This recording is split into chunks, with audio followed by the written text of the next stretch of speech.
Todo ano, a revista The Economist publica um relatório super aguardado, o do World Ahead, tentando mapear o que vem por aí. E hoje a gente vai mergulhar na edição de 2026. Só que com uma lente diferente, inspirada numa análise da Vera M. A provocação dela é genial.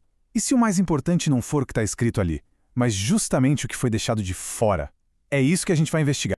Guarda bem essa frase, porque ela é o pulo do gato de toda essa nossa conversa.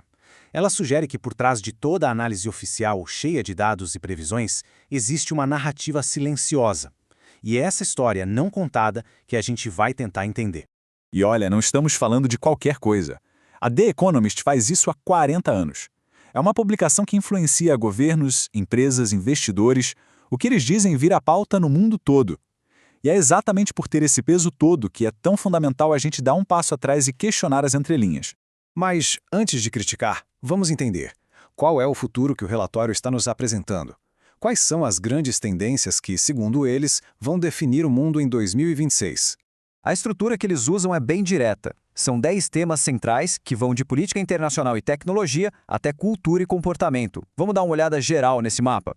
Então, quando a gente olha o quadro geral, o que aparece? De um lado, um cenário geopolítico super tenso, envolvendo Estados Unidos, Europa, China. No meio, uma economia que eles chamam de fantasia e uma inteligência artificial que já começa a gerar desconfiança. E no outro campo, temas culturais que vão da crise do clima até o papel do esporte. Não é pouca coisa. O mundo parece bem complicado, né? Ok, vamos passar rapidinho por cada um desses 10 pontos só para a gente ter uma ideia clara da visão oficial que eles estão propondo. Na parte geopolítica, o clima é de instabilidade total. Os Estados Unidos completando 250 anos no meio de uma briga interna sobre o que significa ser americano. Globalmente, não temos uma nova Guerra Fria, mas um jogo de xadrez tenso, com várias potências se olhando de lado. E para completar, conflitos que não acabam, uma Europa em estado de alerta e a China, claro, de olho em cada oportunidade que aparece nesse cenário. Já na economia e na sociedade, a coisa fica ainda mais curiosa. Eles falam de uma economia de fantasia nos países ricos que basicamente estão vivendo de aparências e correndo o risco de uma baita crise de dívida. A inteligência artificial, que era grande estrela, agora já está sob suspeita.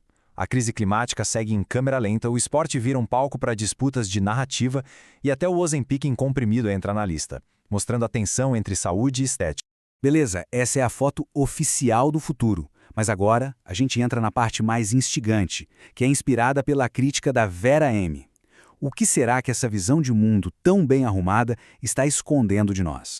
É aqui que a gente precisa cavar um pouco mais fundo, porque o silêncio, às vezes, fala muito. Qual é a ideia quase invisível, a premissa que está por trás de todo esse relatório e que ninguém discute? E aqui está o ponto central. O relatório é excelente para descrever as crises dentro do sistema, as guerras, as bolhas financeiras, as novas tecnologias, mas ele sempre parte de um princípio que nunca é questionado, o de que o sistema em si, o nosso modelo de economia, de poder, vai continuar de pé não importa o que aconteça. É como se dissesse que as ondas podem ser gigantes, mas o navio é inafundável. E essa lógica fica muito clara nas perguntas que o relatório simplesmente não faz. Por exemplo, se a economia é de fantasia, quem é que está lucrando com essa dívida toda? Se a IA está sob suspeita, quem de fato está por trás, definindo os valores que vão moldar o nosso futuro? E por que o Sul Global é sempre visto como um campo de testes e nunca como um protagonista com direito à sua própria soberania digital?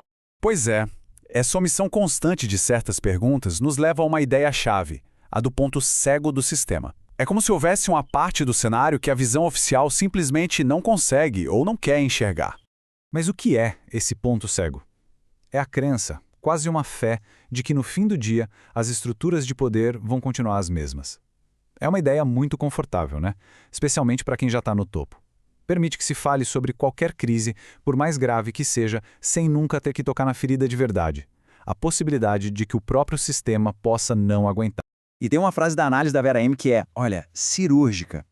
Ela diz que o relatório não é uma previsão, mas um desejo disfarçado de diagnóstico. A ideia é que eles não estão apenas descrevendo o futuro, mas sim torcendo para um futuro específico. Aquele em que, mesmo com todo o caos, o poder e o controle continuam exatamente onde sempre estiveram. E qual é o perigo disso na prática? É gigantesco. É como ficar lustrando os metais do navio sem perceber que tem um rombo no casco. A gente se preocupa em otimizar a nossa estratégia para um jogo, sem perceber que o tabuleiro inteiro pode estar prestes a virar.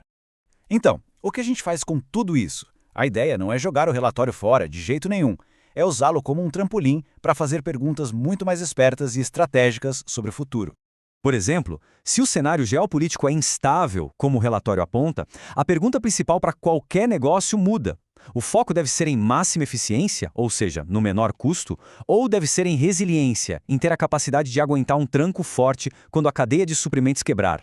Outra questão, se a gente vive nessa tal economia de fantasia, onde estamos colocando nosso tempo e dinheiro? Estamos investindo em ativos reais, em coisas com valor concreto, ou estamos apostando em narrativas bonitas, em bolhas que podem simplesmente estourar e desaparecer da noite para o dia? O relatório fala que a crise climática avança em câmera lenta. Tá, mas e se essa câmera, de repente, acelerar? Se os governos forem forçados a criar impostos verdes pesados, a impor restrições de logística, quantos negócios que a gente conhece hoje simplesmente deixariam de existir? E, para fechar, a inteligência artificial. A questão vai muito além dela estar sob suspeita. A verdadeira pergunta é: a gente vai ser só um usuário passivo que se adapta ao que os algoritmos decidem? Ou vamos tentar ser protagonistas, influenciando os dados e os valores que ensinam essa IA? No final, a escolha é sobre sermos passageiros ou tentarmos pegar no volante do futuro que está sendo construído agora mesmo.